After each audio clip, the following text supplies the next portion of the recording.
একটা সুসংবাদ দিতে চাই আপনাদেরকে। জিয়াউর রহমান বেগম খালেদা জিয়ার ছেলে আগামী কয়েকদিনের মধ্যে যশোরে আসছেন ইনশাআল্লাহ আপনাদের সাথে দেখা করতে। যাবেন না তার সাথে দেখা করতে? সমস্ত গ্রামের ঘরে ঘরে তারেক রহমানের সালাম পৌঁছে দেন। আমরা দিন তারিখ জানিয়ে দেব, ইনশাআল্লাহ আগামী 3 থেকে 5 দিনের মধ্যে উনি যশোরে চলে আসবেন, আপনাদের সাথে দেখা করবেন। যশোরে আসছেন বিএনপির চেয়ারম্যান তারেক রহমান।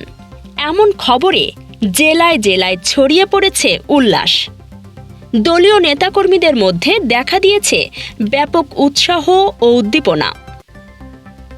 বৃহস্পতিবার দিনব্যাপী গণসংযোগকালে বিষয়টি নিশ্চিত করেন বিএনপির খুলনা বিভাগীয় ভারপ্রাপ্ত সাংগঠনিক সম্পাদক এবং যশোর সদর 3 আসনের বিএনপি মনোনীত প্রার্থী অনিন্দ ইসলাম অমিত।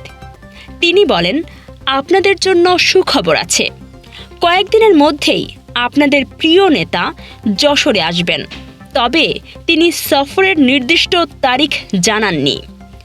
এই ঘোষণার পর থেকেই যশোর জেলা বিএনপি ও অঙ্গ সংগঠনের নেতাকর্মীদের মধ্যে আনন্দঘন পরিবেশ তৈরি হয়। রাতভর আলোচনা চলছে সম্ভাব্য সফর নিয়ে। নেতাকর্মীদের মধ্যে ধারণা করা হচ্ছে আগামী 2 ফেব্রুয়ারি তারেক রহমান যশোরে আসতে পারেন।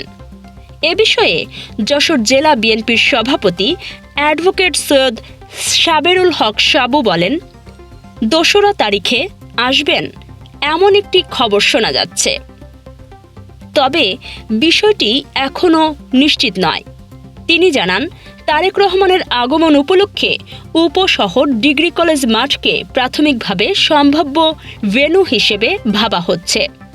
অন্যদিকে অনিন্দ ইসলাম অমিত বলেন, প্রিয় নেতা যশোরে আসবেন, তিনি কথা দিয়েছেন। তবে কবে আসবেন তা কেন্দ্র করে প্রেস ব্রিফিংয়ের মাধ্যমে জানানো হবে। তারেক রহমানের সম্ভাব্য যশোর সফরের খবরে বিএনপির নেতাকর্মীদের পাশাপাশি সাধারণ মানুষের মধ্যেও তৈরি হয়েছে আগ্রহ। সম্প্রতি যশোর ঘুরে গিয়েছেন জামায়াতের আমির শফিকুর রহমান। তিনি যশোরবাসীর জন্য নানা প্রতিশ্রুতি দিয়েছেন। তারেক রহমান কি দিবেন তা নিয়ে চলছে কৌতূহল। কাজী সাইমা, রাতদিন নিউজ।